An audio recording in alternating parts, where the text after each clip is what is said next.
Hi there, I'm Caden Rains, and welcome to my virtual LEGO outline and guide, or vlog for short. Let me know down below if vlog sounds like a real word or something you might hear on the internet. I'm not sure if it works for what I'm going for, but you know, whatever. So, I have been really busy lately, unfortunately, with my weekends on the road and my weeks full of extra work and all that fun stuff, which is why I haven't been able to build or unbox much of anything. Luckily, I do have uh, some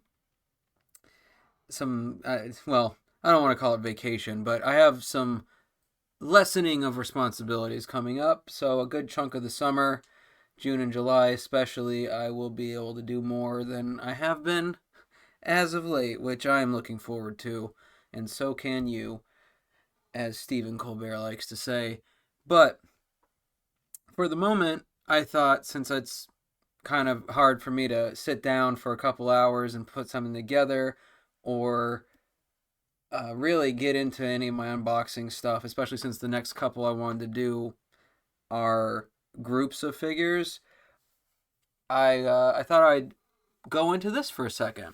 And this because this is something I've been thinking about anyway. You know what? One second. So, if you're not familiar with it, this is Studio or Stud.io, and it is a program that has access to nearly all Lego pieces that you can just, drag and drop together to fit and make whatever you want. You can then, pick colors from a whole thing, check if that color is actually available for that brick, so on and so forth. It's a whole to do. So like here, the flamingo pink has never been made in a 1x2 brick. So I would have to change that to something else in order to make it work. But obviously, I'm not just gonna be randomly buying bricks like this unless I have something in mind.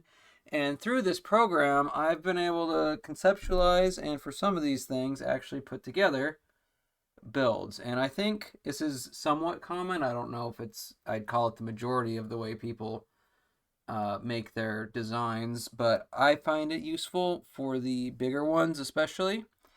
And so I've used it for a lot of things. It's like this is a building I'm in the process of working on, another floor of that building.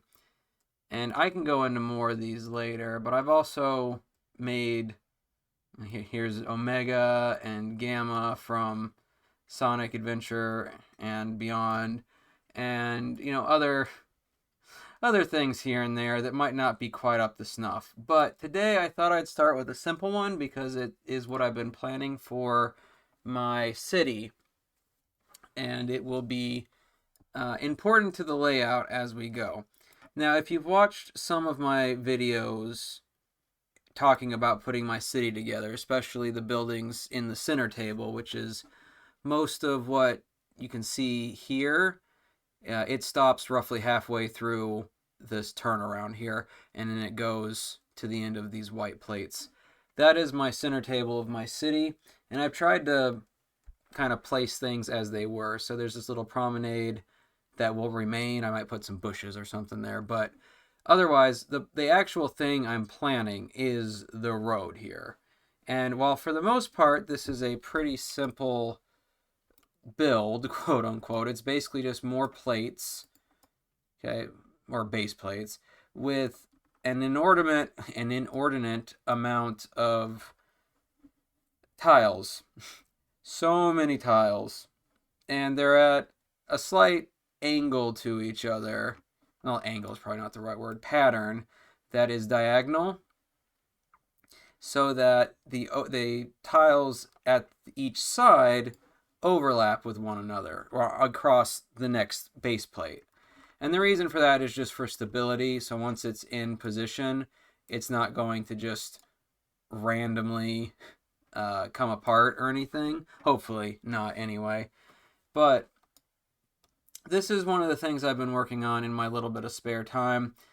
And I know it's not necessarily like the most impressive build ever, but it is something I needed to figure out because, again, I want it to be stable once it's together and have, make sense, basically. One of the main reasons I haven't actually pulled the trigger on making this is because here, this section of road that is straight all the way down, this is basically runs the length of one of my tables, which is 80 inches. And then if you've seen some of my other videos, this is where the graveyard section is. So the Flintstones house, the Sandersons house, and the Stranger Things house are all right here. And so I want to get some darker base plates for that. I have some, but not enough in the same color. So my idea is, have the road end. Oop, there we go. Road end and like it's deteriorating, and then you've got your entrance to the graveyard section here. But I haven't pulled the trigger on this section because I am kind of hoping to get a small extension over here eventually. It's one of those things that I haven't really finalized how I would do it because I could only do 30 more inches in the space I have. But what I'm actually a little more proud of is over here. So this turner, nope, didn't mean to grab that piece. This is my one. There we go. This is one of my. I sometimes fat finger what I'm trying to click, and then I start pulling pieces apart. It's not hard to undo it. You can Control Z like in most programs, but this is my little turnaround. This is where the entrance to my theme park is going to be. And the idea is if they're going down the road over here, they can drop people off and then do a turnaround and then be right back on the road back into town. This would be where the Quickie Mart is. And then this is a spot I haven't filled yet. And then the Daily Bugle is around here. And we can probably put up a picture, but we've looked at my original Daily Bugle. There's the shop, movie theater, bank, so on. Towns or Assembly Square, Sanctum Sanctorum, and the the garage that I kind of regret getting. Like I don't think it looks bad, but I hated putting it together. And then the firehouse from the Ghostbusters. So that's the general layout. But this turnaround, like I was saying, I'm somewhat proud of it because it doesn't, like, I think it looks pretty good as far as making the road flow. Yeah, there's going to be a little bit of exposed here, but I'm working on that. But this will allow me to put a sign and some bushes in this middle section so that there will be a separation between, the Quickie Mart and the happiest place on earth made of Legos that'll be across the street from it. No offense to the Quickie Mart. My man Apu got shafted, and he needs to be brought back because it was like one guy who made a kerfuffle about it. But whatever, it's not my demographic. I'm not gonna try and, we're getting on a tangent. So this is one of my simpler projects. I do think there's room for improvement, especially at this end here. So this is the opening to this is the firehouse would be across these two plates, and it opens onto the street. So I want that to be open. One thing is this end of the road goes into the wall. So my idea is I have a Overwatch set that is that includes like a tunnel or opening. It's like a truck is supposed to go through it, and it's I don't know. I never really got into Overwatch, but I got most of the sets for the minifigs mostly. And I always regretted that I couldn't find that big mech with Mei in it before it got pulled. I mean, it technically got pulled before it even came out, but it did pop up in a few places that didn't get the memo not to put it out. And, I get why it was pulled. I wish I had that set. Even though I don't play the game, I would have liked it.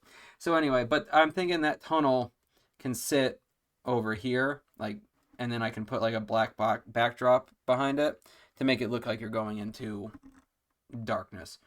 But that's I need to see how the stuff sits in real life, because across the street is where I've got the Ninjago City, and then the neighborhood is over here, and the neighborhood and the graveyard is what's going to be expanded if I get that extra 30 inches over here. I know I've talked about expanding the table on this other side, and that is happening. It's just um, because of the transport issues, it's taken longer than I'd like. Plus, I haven't been able to build on it, so it doesn't really matter. But with my extra time this summer, I should finally get that going, and then um, I can expand the theme park a little bit more and actually work on it.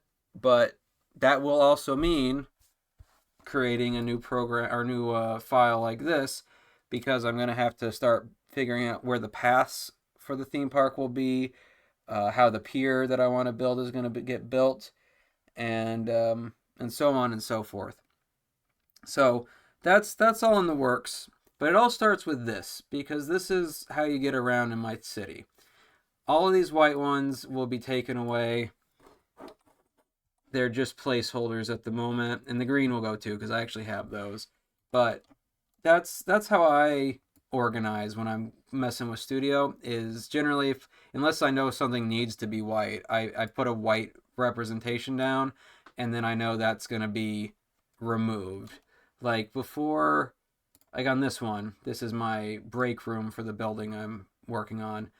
Before I upload this to Bricklink to make a wanted list, I have a set that has a lot of the pieces from these stalls here.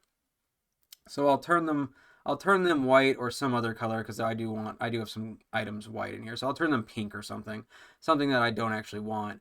And then when I upload it, I can just know to delete all of those pieces from the wanted list, and there we go. So that's my plan. I'd like to hear if any of you are familiar with Studio, if you've used it for any constructions, and if it's worked for you or not, or you just prefer to kind of go at it on your own. And then also, if you think this road seems like a good layout, it fits. It should I hope fits in with the city as it's already been built. If it doesn't, then the laws of physics have failed me, as they often do. But I'll deal with that when I have to.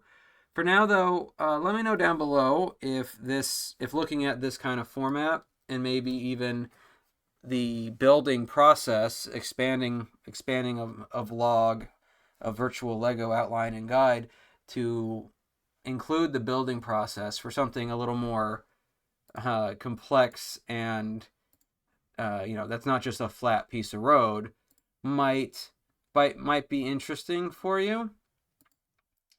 Because if so, I'd like to know. This isn't something I do constantly. I'm not constantly building ideas in here. I kind of go through spurts as I'm getting close to doing those builds. So, for example, the building I'm working on, or have been working on, I know that that's going to mean ordering a lot of pieces. So I kind of have to be in a certain place to where I think I'm going to be able to start working on it. And even though those two floors that I flipped through are basically done, design wise, I was looking at my building floor plan and what I want to do with it, and I think between the two floors I've already made and the one that's supposed to be the third floor, I'm pretty sure I want to add one more. So I need to figure out if that's something maybe I can order at the same time, or if I need to change something about the layout. In theory, I won't have to change the where the stairwell will be, but now we're getting into a whole nother topic that wasn't really the point of this video. So, like I said, let me know down below if you like Studio. If you have any thoughts or complaints or criticisms about my road idea. And hopefully I'll be getting some regular videos back out pretty soon. Like I said, I've got a lot, I don't know if a lot of free time is the right way to put it, but a lot of time coming up where I don't have to do as much. So I will be building more on the theme park, and I actually have a set that finally went on sale. I've been waiting for a long time to fill in a spot in the city next to the firehouse that I think is going to look really good and is going to help the skyline. So it's going to go here next to the firehouse, and I'm looking forward to putting that together. That'll be in June because even though it finally got to a point where I could order it, it's for whatever reason it did not get fast shipping. So that'll be one of the June videos because I'm looking forward to putting that together. But then we'll also get back to the theme park sets and of course the action figure stuff that I split my time with. So for now though, I hope you had a good time in my virtual representation of a Lego build that's very simple. If you'd like to see any of these other ones in more detail, some of them I've already made in real life. Like I have made this Gamma, and I have made this middle Omega, and I'm working on these other couple things. So if you'd like to see any of those more in depth, and especially if they have a physical build, let me know down below. But otherwise, I hope you had a good time in my basement. But otherwise, I'll see you in the next one.